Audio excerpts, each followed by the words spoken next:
C'est pour ça que chaque croyant, il faut qu'il revienne à lui-même. Quel est notre but? Quelles sont nos ambitions? Quelles sont nos ambitions? Qu'est-ce qu'on attend de cette vie? Et c'est pour ça que si maintenant nous, on veut mélanger le vrai et le faux, ça ne va pas marcher. Parce qu'Allah, il ne prend que du pur. Et c'est pour ça que c'est ça, tout le travail il est là, mes frères et mes sœurs. Tout le travail il est dans l'objectivité qu'on se donne. Et dans le sens et le but. Où on met notre temps, où on met notre personne, où on met notre argent. Il ne faut pas que nos actions, ce soient des courts-métrages. Là, on est là dans une ambiance, machallah, on est motivé. Ça s'arrête. Ah, je vais faire ma vie, maintenant je pense à ça. Comment je vais améliorer mon confort, comment je vais améliorer ma vie, comment je vais améliorer ma vie financière. Ah, il y a encore je viens. Non, il ne faut pas que ce soit de court-métrage en court-métrage. Il faut que ce soit continu. Continue. Là, on est là, notre esprit continue. Même on part, les objectifs, ils sont toujours là. Le travail, il est toujours là. Comment on va améliorer? Comment on va renforcer? Comment on va... On parle. Le professeur Salem, il était... Mon talent, c'est l'ahzan. Le professeur Salem, il était en continuant, en fait, toujours en train de réfléchir, toujours en train de méditer, toujours en train de penser. Il ne s'arrête jamais. Et le but du faux, c'est que tu ne penses pas. C'est pour ça que les gens, ils rentrent chez eux, ils mettent la télé. Ils regardent la télé, on leur dit, ouais, la télé, tout ça. Après, ils regardent le journal. Après, ils rentrent chez lui. C'est là. À chaque fois, le but, c'est de prendre les esprits des gens. C'est de prendre l'état d'esprit des gens pour que jamais tu te mettes dans un état d'esprit de penser réellement à quels sont tes objectifs. Et c'est pour ça que depuis la maternelle, on nous a appris ça. Alors quand tu seras grand, qu'est-ce que tu voudras être? Qu'est-ce que tu veux être quand tu seras grand? Moi je veux être ça, ah c'est bien, il faut que tu sois ça. Ça y est, depuis le début, on nous a mis des buts qui n'ont rien à voir avec le din. Alors tu trouves le père, il est dans le din, la mère, elle est dans le din, mais les enfants, ils n'ont rien à voir. Ou des fois tu trouves le père, mais la femme, elle n'a rien à voir. Des fois tu trouves le mari, ou la femme, et ils n'ont rien à voir. Pourquoi? Parce qu'il n'y a pas un but. Tu n'as même pas pu influencer tes enfants. Tu n'as même pas pu influencer ta femme. Tu n'as même pas pu influencer ton mari. Et toi, tu veux régler les problèmes de la Oumma. Parce qu'il n'y a pas de but. C'est des courts-métrages. On est de situation en situation. C'est très émotionnel, c'est très touchant, c'est très bien. Mais quand ça s'arrête, on passe à autre chose. Et le but du din, c'est d'être constamment dans une réflexion. Constamment dans un objectif. Amener les gens à ce que tu veux. Parler aux gens de ce que tu veux. Dans n'importe quelle occasion. Que ce soit familial, professionnel, voisinage, amical. Toujours tu transmets. Tu transmets ton objectif. Tu transmets ton objectif jusqu'à que ça s'imprègne en toi. Parce que même tout ce qu'on dit là en vérité, c'est pas encore sûr. C'est pas encore en nous pour de vrai. C'est pas encore en nous pour de vrai. Vous savez pourquoi c'est pas encore en nous pour de vrai? Parce que les vraies épreuves, elles sont pas encore arrivées. Et quand les épreuves, elles arrivent, c'est là que tu comprends ce que c'est en toi ou c'est pas en toi. C'est pour ça que les Sahaba, ils ont été éprouvés. Ya Rasulallah, nous sommes avec toi, c'est vrai. Allah, il envoie une épreuve. La misère, la pauvreté. Après, ils les ont expulsés de la Mecque. Ils sont restés dans le désert pendant 4 ans. 4 ans, pas une personne qui se convertit à l'islam. Khadija, elle est morte. La financière, cette femme-là, qui a financé la prophétie. La première personne qui a financé la prophétie, qui a soutenu les ulama, ils disent, même une poignée de blé de Khadija, radiallahu anha, même si tous les hommes et toutes les femmes, du début jusqu'à la fin, ils font tous, de tout ce qu'ils peuvent comme sadaqa, ils n'arriveront jamais à une poignée de blé de Khadija, radiallahu anha. Pourquoi? Parce qu'elle a donné le premier sou pour la prophétie. Et elle est morte. Le soutien financier, il est mort. Le soutien politique, Abu Talib, il est mort. Rasoul, il s'est retrouvé tout seul. Plus de soutien.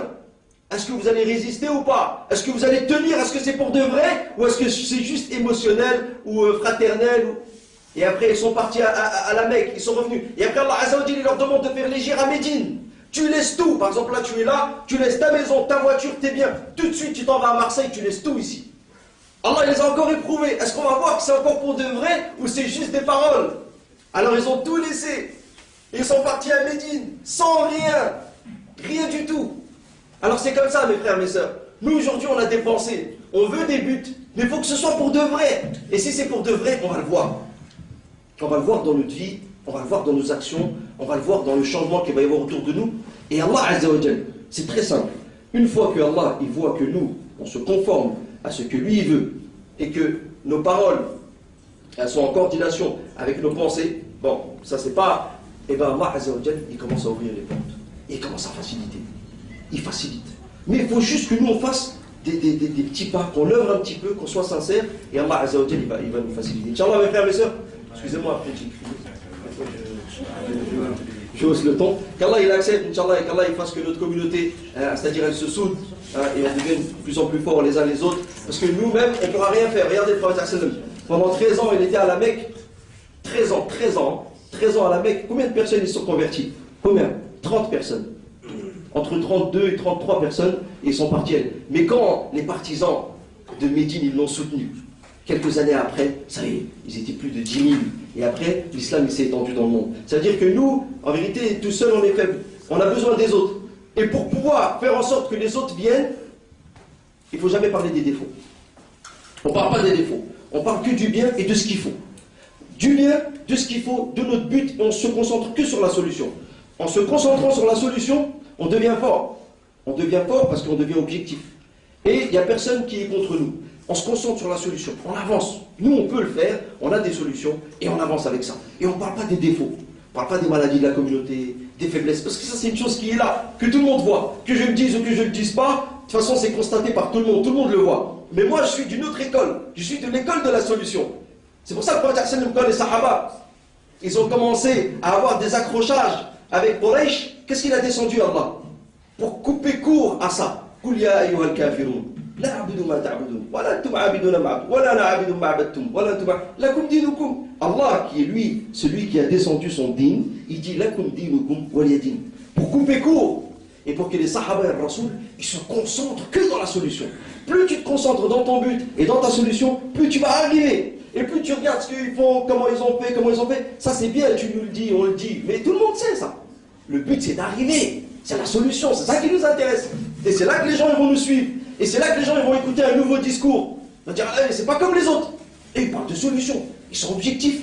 Eux, ils savent ce qu'ils veulent.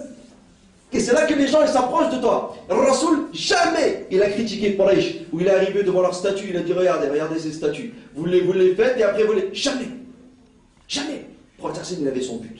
Il va vers les gens. N'importe quelle personne qui est dans n'importe quelle situation, il va vers lui et il lui parle. Le Rasoul, il a son but. Et c'est pour ça que nous, on doit étudier un peu la vie du prophète. Parce que le prophète, c'était quelqu'un qui a fait de la politique, c'est quelqu'un qui a fait... Regardez la situation mécoise et la situation médinoise, ça n'a rien à voir. La situation du prophète à la Mecque et la situation du prophète à Médine, c'est deux écoles différentes qui n'ont rien à voir. Déjà, même Allah Azza wa Jal, même le Coran, il est partagé en Mekkiya et Madaniya. Et Allah Azza wa Jal à la Mecque, il dit Ya ayyuhan nas. Allah Azza wa Jal à la Mecque, quand il parle, il dit oh vous les gens. Quand il est à Médine, il dit Allah Azza wa Jal, il appelle les croyants. Mais à la Mecque, c'est les gens. Et aujourd'hui, c'est comme si on était revenu un peu à l'époque mécoise. C'est comme si on est revenu un peu à l'époque mécoise où on doit se renforcer les uns les autres, renforcer nos rangs, avoir les mêmes objectifs, qu'Allah Azza wa Jal, il descende son soutien. Inch'Allah, mes frères. Barakallahu fikum, jazakallahu khairan.